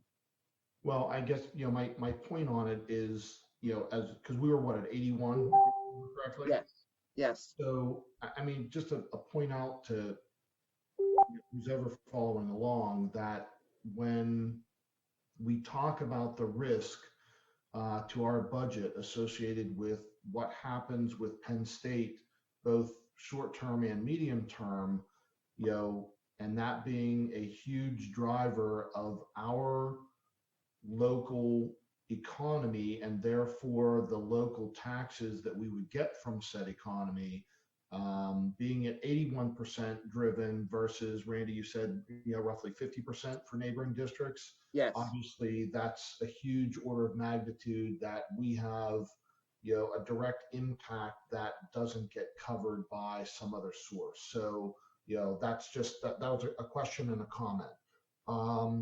The second item,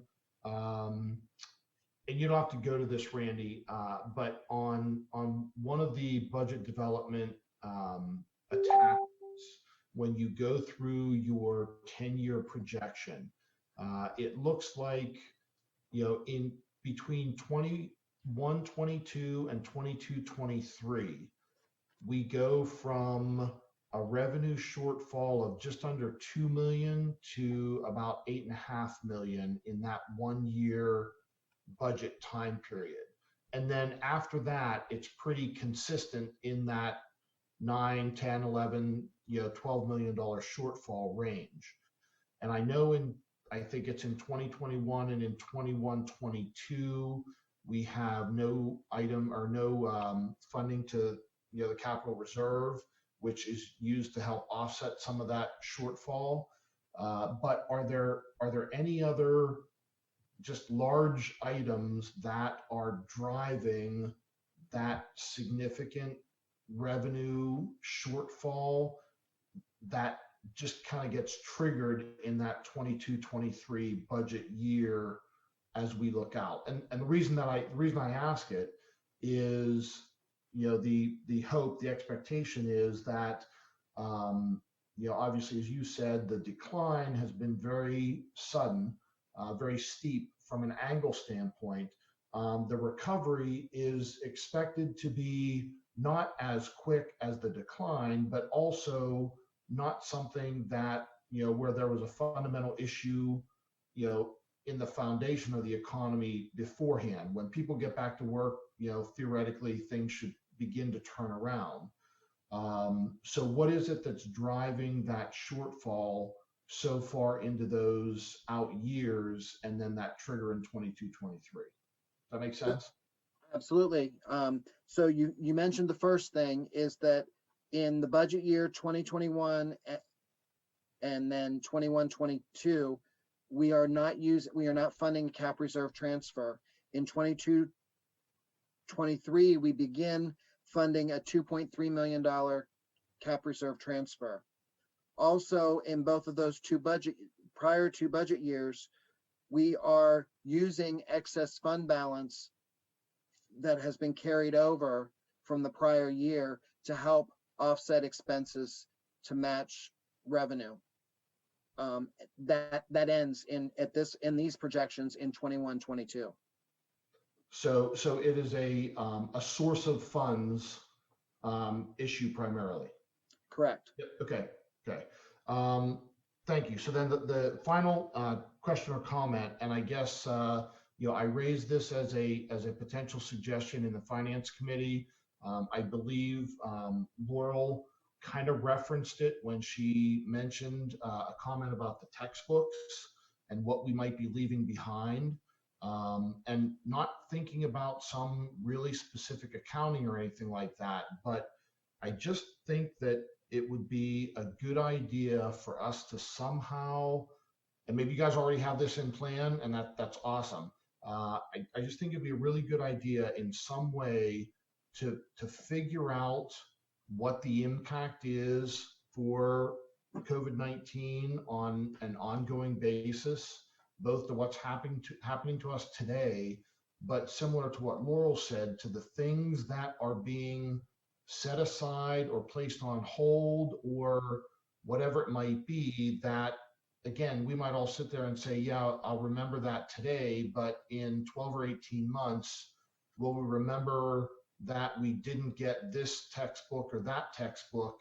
And just to make sure that as we move forward in a year or 2 years, and we're hopefully recovered from this, that we have those to think about from a priority standpoint. So nothing specific, just kind of a strategic comment of keeping track of that might be helpful. Maybe it's not to us, maybe it's to somebody in the future as things recover. So that's it. Thank you for your time. Thanks.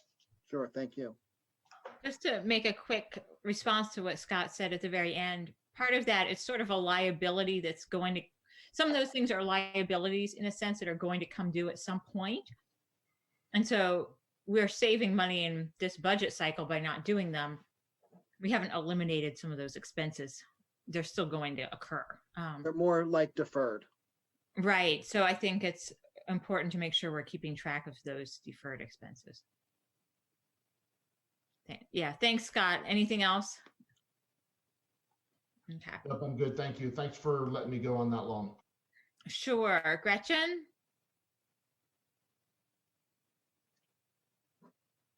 Okay, sorry. Yeah, I had a question or possibly a comment, something to think about. When I was looking at in the presentation, the expenses and future years expenses, I started to think about, I've been reading about in other countries when they start to reopen schools, and just some of the things that that have been discussed that would be necessary to start to reopen. And I know that that is nothing that we're talking about yet pertaining to the school district, and I'll make that perfectly clear. I fully understand that. I guess what I was wondering about is that we don't know how long this will go on. Hopefully as short as possible, of course. But should it come to be the case that schools reopen before everyone is vaccinated, for example, sort of theoretically, that there's still a risk.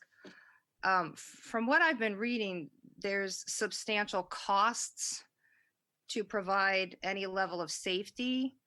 And in schools, it would be things like, you know, a smaller number of kids in a room and then spaced for social distancing. And then not only would that require more space, it would require more staffing because you could only have, you know, one teacher per however many students would fit in a certain space. And in addition to all of the safety gear and, you know, staffing for temperature checks, it just seems like it would be incredibly expensive. And this is theoretical, but when I was looking at the expenses in future years expenses, unless I missed something, I didn't see any kind of cost involved in that part of sort of the safety aspects of reopening. And maybe I missed it, and maybe that will never actually be a reality because we'll just have a vaccine and then it will be safe to go back to school. But I just thought that I'd mention that. So thank you. So we have not itemized an increase in our expenses for that.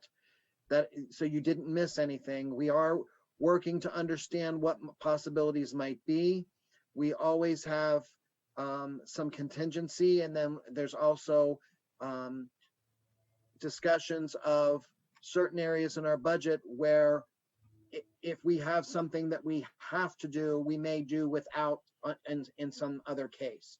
So we are looking at those types of things as best that we can. And the one line that I will say that we did take into consideration is we did put in $300,000 in instructional area for some educational shortfalls or changes to some of our educational plan. That's not necessarily a large amount of money coming into our budget or as a portion of our budget, but that is something that we have looked at. And, you know, as we need to identify these items, we'll continue to make decisions on whether it needs to be an addition or we'll be able to do something different in the future. Randy, Thank you. I think those are really good points. Although we've had, I would call them preliminary discussions on this, we haven't gone to that next step to restructure expenditures yet. And I really think, you know, seeing what happens in those other countries that do reopen schools, I mean, I'm sure we're going to learn a lot from people who are further down the road. So I appreciate you sharing what you've seen. I think to understand how much we need to restructure in the budget, to fund precautionary or increase in something that we're doing with our nursing staff. You know, we don't know that just yet, but that is absolutely on the radar, and we realize that because of understanding the revenue situation, we will have to move funds around to make something like that happen, because you're right, we don't have that in here. Thank you. All right, Dan, I see you have your hand raised. Dan? Still raised, I just was muted. Now I'm back. Sounds good. I just appreciate Scott's ideas and Gretchen's as well. I think that they certainly fit the situation. And Randy, this is Randy and Donna together. I mean, and your team are really working hard at this to try to make this make sense and not deal with realities as they stand now, but also anticipate in the future in many ways. One of the things, the first thing to say about this is that historically, I mean, Penn State has acquired, or not Penn State, but the State College community has acquired the label of being Happy Valley, among other reasons, for the fact that it's been less susceptible to economic downturns and influences that have impacted other parts of the country more significantly. And in a sense, our experience right now is the inverse of what we have historically felt, which is when the economy went south, we were buffered from that through the role of the university as an important economic engine. But when they are not in session, we essentially are paying the price for that. It becomes an unhappy valley, so to speak. But my point and my question basically about this goes back to slide 20, and that's really what I thought we would take a look at a bit, just for me to understand the meaning of some of the projections that are built into it. It looks at the fund balance in about 8 or 9 years, I think. There we go. It's a 10-year projection, and we're anticipating kind of a negative fund balance at the beginning of that year, and due to a circumstance where revenue falls below, is below expenses by another 15 million, where it will be out 77 million. In that projection, Randy, and I really appreciate the way in which one thing I've learned as a board member, it's among the things I've learned is the importance of these, of planning in the out years. Is this based on a zero tax increase per year between now and then? Would it be the nominal 2% property tax increase that we have built in to some of these projections in the past? What does this reflect? So Dan, we were talking about zero for obviously for next year. Next year, right? And then in 2021, I'm sorry, 21, 22 and 22, 23, we were talking about a 1% in each of those years. Okay. Just again, assuming that it would be a very slow return to the economy. That would mirror the needs of the community, basically. Correct. And then after that, it would be a 2%, a nominal or a normal 2% for all of the rest of the projection period. Got it. Okay, that's what I was curious about. Thank you. So obviously, if the economy does turn back into in a more positive manner, in a more faster manner, then maybe that 1%, one of those 1% could be a little bit higher, and that obviously is going to impact. Again, I talked about 5 or 6 revenue lines, and those impacts obviously could be changed very, very significantly. Right. Well, I have learned to appreciate the conservative orientation that you take to these kinds of decisions, you and the rest of your team. So it's good to know what the reality looks like now and anticipating the future. Thank you. Thank you.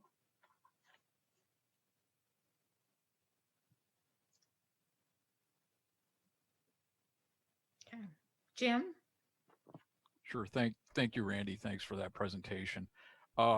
Just in addition to what Scott had said is, and it looks like you're doing this already, but we should keep track of all the revenue losses that were the result of the effect of COVID-19 on this, in case that the states get counter-cyclical funds from the federal government, or anything comes from the state government.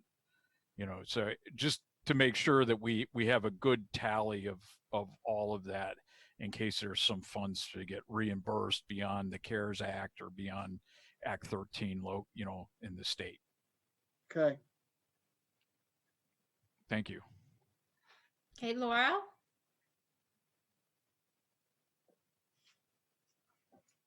Thanks.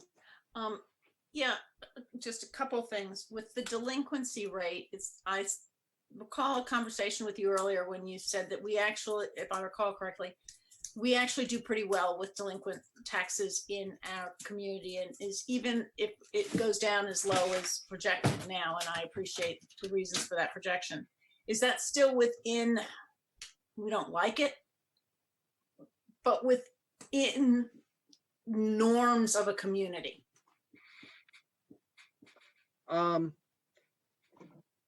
some communities would be happy with a 90% collection rate. That answers my question.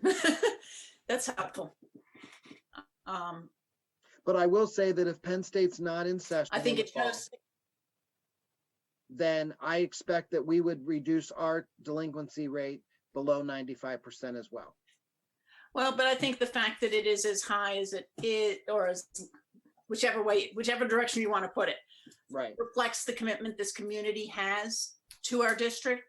And we're very fortunate with that people try to see that as an obligation and something that they try to meet. So I just was curious about that. The other thing is that it's interesting, the offset by decreasing the expected revenue, just those couple of percentage, it really shows you it's sort of balanced, not doing the tax increase as well, both in the 2 million plus range. And I know we've talked more about revenue now. I assume in future meetings we'll hear more about the expense, but given that we had been projecting significant expense with a tax increase for things that the administration, after vetting everything, thought were very important, as we move ahead, it'll be helpful to hear what plans there are to meet those needs without the flexibility in the budget.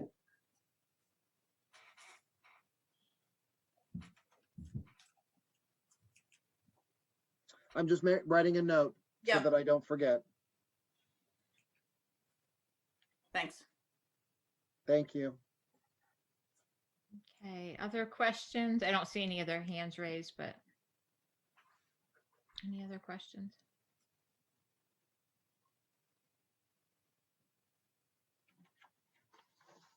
Okay, Randy, thank you. Is there anything else that you would want to go over with us this evening? No, I don't. I obviously we have a meeting next Monday. We'll bring you some new information there, but quite honestly, the bulk of the new information is going to be presented we'd like to bring it to the next Finance Committee meeting on the 7th of May. Okay. Where we can look at some things in a little bit more granular form and a deeper level of detail. Sounds good. Is that a good time to bring any questions about some of the potential for increased operating costs related to mitigation efforts when we may be returning to school? I think I don't know if we'll be able to turn around that fast, because what information will change between now and July and August. Yeah, I guess I don't mean in terms of you having information ready for us, more maybe a place for us to ask questions or collect questions. I think you can collect them. I don't think those collections would be for the finance officer. Okay. You know what I mean? I don't, because I don't call Randy when there's a problem with a flu outbreak in a building. No offense, Randy. I think what we can do is take a look when we talk about agenda planning. Okay. Board members can submit questions, and we'll share those along with Jean, with Department of Health. Obviously, we have the regional planning group on COVID, which includes the county, the university, the hospital, as well as our district physician. I mean, that's where I think we would take any questions and concerns that weren't able to answer. Okay. Yeah, I guess I meant more from a financial flexibility perspective. But that's okay. I mean, from a financial flexibility, I think there's no flexibility. We're going to have to make reductions if we're going to increase resources for, if we need more resources right now, I think we're committed to not go out to the taxpayer, and that we have to shift within the budget. I don't think the boards should be giving us a charge at this point for that. I don't even know if we'll know by the time we ask you to approve this budget if we'll have what we need to make those, but we should begin to make some, so yeah. So why don't you plan on bringing to the finance meeting what you're thinking in regard to resourcing there? And okay. Okay, Laurel, do I see your hand up? Yeah. first, you reminded me of it, Bob, by mentioning the regional group. I know you've spent quite a lot of time working with other leaders in the community, and thank you for that. I think that's helped us stay a little ahead of what's going on. And I think that's a really good investment of your time on our behalf. So thank you. In terms of questions we might bring, what I'd ask of the administration is some help strategically when there are decisions that you're looking at and things that would be sort of more of a board level long-term strategy. Do I reduce here or increase here? Some of those that we may not even think of as alternatives that you're facing and wrestling with. It would be helpful, I think, for us to get some of those ideas. We may have ideas of our own, but if you could help us by sharing as you come up with these sort of more, I'd say more strategic decisions that aren't necessarily everyone agrees this is the way to go, but for which there may be more of a values driven component to it. It would be helpful to hear from you when you would, what those types of decisions are potentially. I mean, right now, short term, we're looking at trying to close the gap with this particular proposal without having a negative impact on programs and without furloughing employees. You know, that's where we are. So taking advantage of all of the open positions we have, and kind of like the question you asked earlier, how can we meet needs of students and not fill a particular role? Or can we fill that role, but can it happen with a role that's open over here or someone who's in a particular program that we're seeing a shift? We're watching closely, Vern Box analyzing with Will the K-6 enrollments, you know, taking a look at the impact this has on all of our community's graduate student families. We get quite a bit of enrollment of children coming from households of graduate students, and many of those students are coming from other countries. And you know, we're expecting to see an impact on that. You know, we just don't have the information yet, but because of that, we think it's going to impact particular schools where that housing of most of those students exists, as well as certain programs, including our ESL program. So we're taking a look at how we might be able to utilize staff a little bit differently, or for the same programs, but in other areas where we have openings, so that we're not, you know, coming to you with program reductions. We're trying to make shifts where we're seeing shifts in students and enrollments, as well as opportunities because of, you know, some of the resignations or retirements that we've had. So that's really our short-term strategy of, you know, yes, we've talked about a 5-year window here, but we're really focusing on the next 3 months and trying to be ready to open school in the fall, regardless of the situation, and know that we can do it in a manner that is within the budget that we're going to ask you to approve. So we'll absolutely come to that May 7th meeting with more detail, Laurel. I know we're going to have to collaborate with the board around some big decisions to get through this. You know, people that were involved in education in 2008, 2009. You know, I know where I was. We had the stimulus funds then there, and that scares me to see that we're going to be likely seeing the CARES Act funds in a similar manner here. They'll help us through this summer and next year, but that following budget will be potentially as difficult as this budget. So, you know, right now, though, we're looking at the 3 months. Some of these decisions where we might say yes this year, next year might make it even more difficult to take advantage of, because we have some openings and opportunities right now to shift. So we'll get into some of those details on May 7th, and I'm sure it's going to continue with you over the next 2 months, because we do have a lot of meetings with you. Okay. All right. Any other questions on budget development? Okay. All right, at this time, we have time for board committee reports. We've had Finance and Audit Committee this past week. Scott, would you like to discuss? Yeah, there's really the minutes are listed, and it was a budget conversation, so there's really no additional information that I would add from a committee report. Okay. Lori with Policy Committee.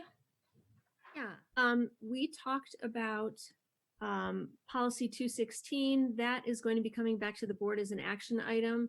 The sustainability policy was talked about, and we had Iris Lee and Joy Zhu come, and they are two students from State High who are really interested in what we're doing with sustainability. So we're going to continue to collaborate with them, and they will be reaching out to students and sharing their ideas with us. We talked about policy 006. This will be coming to the board. There's a recommendation related to moving items from information to action that we're going to be discussing. And then Linda gave us a first draft look at the nepotism policy. So a couple of things will be coming to us. A couple of things are still in the works, and that was the meeting. Okay, thank you. And then Dan, Culture, Climate, and Learning Committee. Yeah, there were three elements that we discussed. One was the topic of the purchase of the replacement textbooks, which we had on the agenda this evening, so we saw that. The second topic had to do with an update on curriculum development. And there were a number of elements that relate to the board in that department. One is that they would like that Chris and Deirdre would like to bring the social studies scope and sequence to CCL in June to begin some revisions. There was a discussion about the K-5 science curriculum, which has been put, some of the development has been put on hold due to the pandemic changes that we've been going through. And so the field testing for the science unit that were to occur this spring will not happen until the fall. And then during the winter spring of next year, they'll be introduced into the classroom at the same time that the field testing teachers will be taking on some more materials from that science curriculum. So and also during the summer, there'll be some curriculum work on science and on the science unit development and the purchase of resources needed to teach those units. Regarding the health curriculum, they were not able to teach the human reproduction unit this spring in 5th grade. They'll need to move that to 6th grade next year. And they are reviewing the K-5 health curriculum this spring to make sure that crucial topics like drug and alcohol, HIV, puberty, and reproduction are taught in the subsequent grade if it was missed due to the shifts related to remote teaching and learning. They're continuing to work on detailed unit plans for the world language curriculum, and they are about to review the results of the audit of the English language arts curriculum with the support of the intermediate unit curriculum department, and they'll be bringing that to CCL for discussion and review. The last topic, last area of work had to do with the progress that the district made in terms of remote learning, starting, of course, during the time of the spring break, and how things continued from there. Dr. O'Donnell mentioned that earlier in the meeting this afternoon and suggested that members of the board might raise any questions they have regarding the remote learning curriculum at the elementary and secondary level with Vern and with Will, who are available this evening. So if there are any questions regarding the remote learning effort that took place, Dr. O'Donnell suggested that the board members could ask either Will or Vern raise any questions they have about those particular topics. I know we've been through quite a bit of detail last week. We had Chris and Deirdre present as well to go through things. Everything is outlined on our website. This past week, this past week, Vern, right? We took a step forward with a little bit more direct instruction in K-5.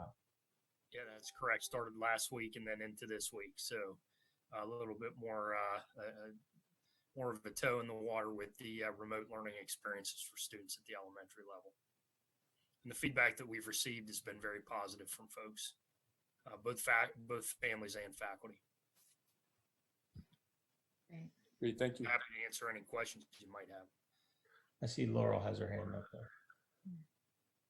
Yeah, just not so much a question, but request moving forward. You mentioned that there is a lot of information on the website, which I think is good. And I've heard also from parents that there's been a lot of good contact with the teachers and checking in, which has been very helpful, as well as the teaching.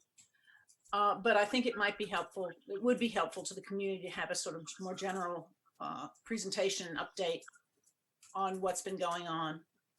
Once do you mean like a all webinar? your efforts gone into actually getting the work done as opposed to presenting about it.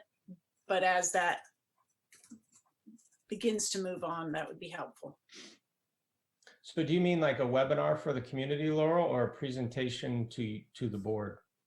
I was thinking not so much a webinar, but a presentation to the board and community. Given that when presentations come to the board, that's also how community can learn about various things that we've been doing. We could broadcast the link to the CCL meeting as well. Yeah, that'd be good. Actually, I think that'd be really helpful.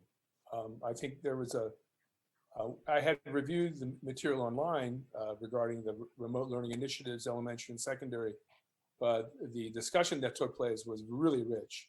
It filled, it provided a lot of detail and a lot of specifics about which I would not otherwise have learned.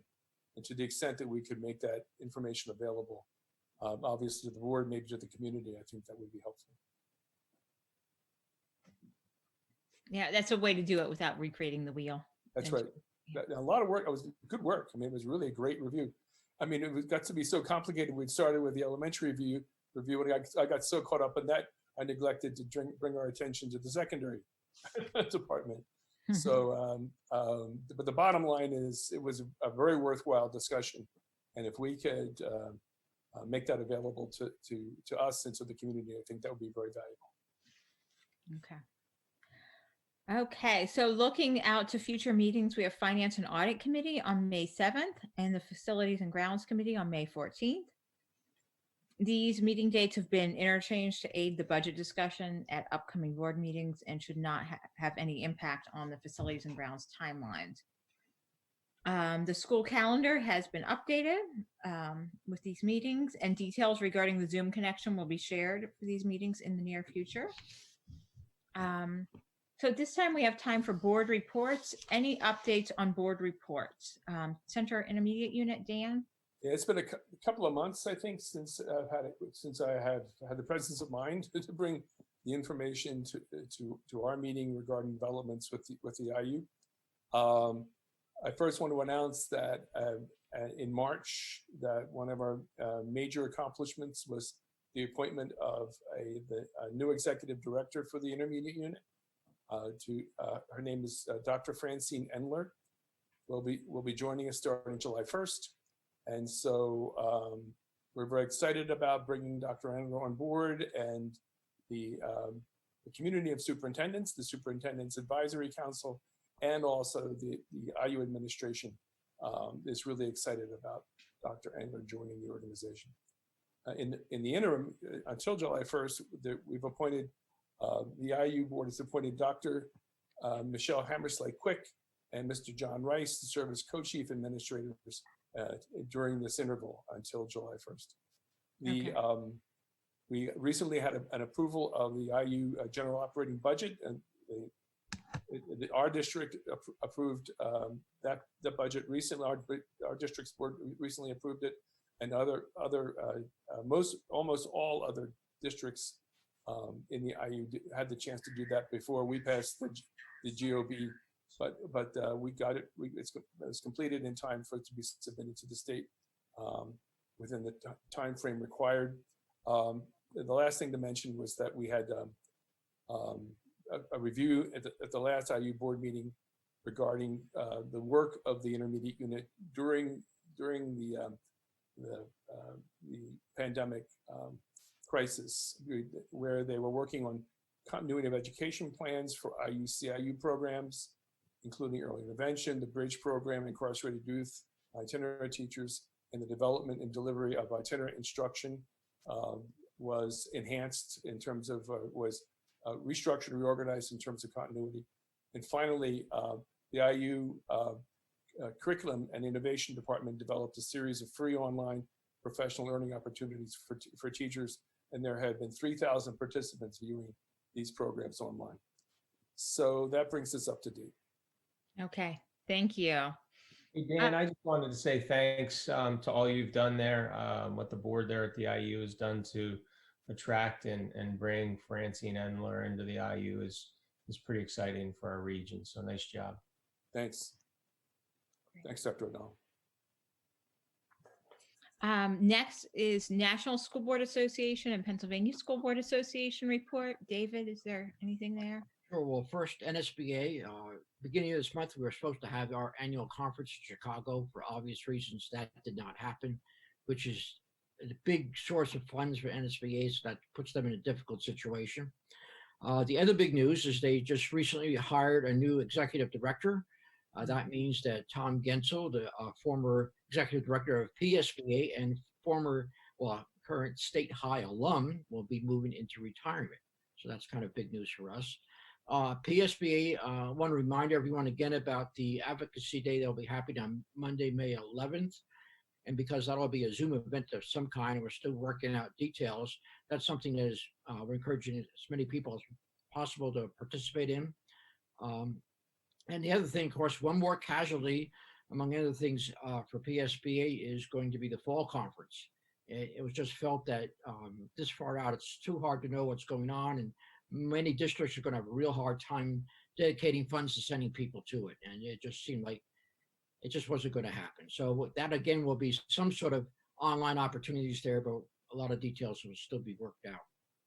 So that's probably a big financial hit for these organizations. Oh, yeah, it really is. And one more thing for those who are interested in Delegate Assembly, that'll now be a single event on November 7th, Saturday. Is that likely to be remote or? Not. Yeah. A Zoom event for Delegate Assembly will be really frightening. So hopefully we'll be able to meet in person and maybe an auditorium someplace. That's our thinking at the present time. Okay. All right. So next item is the Education Foundation report. Scott, is there anything new to report? Yeah, so just 5 kind of quick items to update on the foundation. As most of you, if not all of you, I hope are aware, the foundation has, I think, really stepped up and done a great job as a conduit for local, fundraising and donations. And as Dr. O'Donnell mentioned at the beginning of the meeting, I think almost $100,000 has been donated so far. That's being distributed primarily through the Mental Health Matters team, and has gone to things like gift cards for food, mental health services, other emergencies, all as identified and directed or determined by the district team. So very proud of those efforts. This year's Maroon and Gray dinner has been postponed. We're tentatively looking at November for a 2020 event to honor this year's class of inductees, and then going back to hopefully be able to hold the regular dinner May 1st of 2021 is what's tentatively on the calendar. We're continuing to work with lead donors on Memorial Field. So even though many other things have stopped, Paul and the leadership team is still working with the administration on trying to garner lead donors for that project. Also, the foundation will participate in Center Gives on May 12th and 13th. So please make a note of that. We'll have some additional plans during our next meeting, which is on May 5th. And then the only other item, I think the foundation board or the foundation board has talked with the administration and there'll probably be something more formal coming, obviously, but the foundation is basically recommending trying to do a 1-year extension to the MOU, just so that we have one less thing to have to worry about with all other things, going on. So I think that would alleviate some burden on district leadership and just allow us to focus on other matters. So that's it. Those are the 5 items to go over. Thanks. Okay, thank you very much. And have there been any citizens advisory committee meetings that liaisons would like to report on? No meethes? Okay. At this time, we have time. Actually, I'm sorry, Amber, we did have a CAC for athletics. Okay. I cannot even remember the date at this point, but it was obviously a Zoom meeting. It was primarily a conversation. I think it occurred prior to school being officially canceled, in-class items being canceled for the rest of the year. And it was really, I think there was a fair amount of conversation. I guess people should know this, that our coaches are really coming up with some creative ways to stay in touch with their teams and to help their teams stay in touch with each other through Zoom, through virtual workouts, through, whatever it might be. So I was really, really pleased with Chris's report on what some of the different coaches were doing to try to keep people engaged. So that would probably be the one thing I'd comment on. Thanks. Oh, that's great to hear. Good. Okay. Any other CAC meetings? Okay. So at this time, we are moving on to future agenda planning. For in the future, you'll see approval of the 2020-2021 proposed final budget and the 2020-2021 breakfast and lunch prices as action items at the May 4th meeting, along with renewal of the agreement with Young Scholars Charter School and a budget development update as information discussion items. So you can see what's outlined here for May 4th. And at this point, I would like to have a call for a motion to adjourn to an executive session. Jim Lee is so moved. Scott Fazard, second. Okay, so that's been moved in second. And all in favor of adjourning? Aye. Aye. Anyone opposed? Okay, we are adjourned then.